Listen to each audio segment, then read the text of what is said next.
yun mga boss, yung mga hindi pa nakakapag-follow dyan, mag-follow na. Let's go! Tingnan nyo itong dalawa na ito mga boss, nasa gitna. Yan.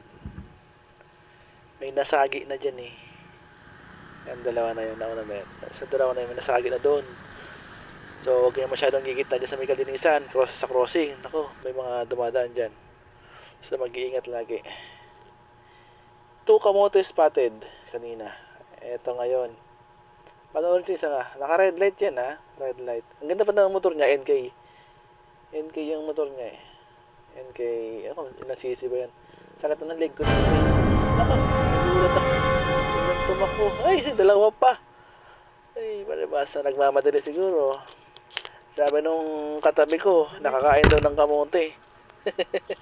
Ako, nagmamadali. Wala tayong magagawa. Baka nagugutom na.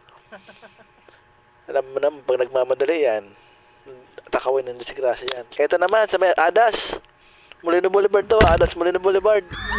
Oh, 4 wheels naman. Red light na red light na layo pa oh. Kaya sabihin nung walang enforcers dyan, dapat sinusunod pa rin natin yan. So ayan mga boss, salamat sa pag-subscribe, comment, and follow. Happy viewing sa lahat. Salamat!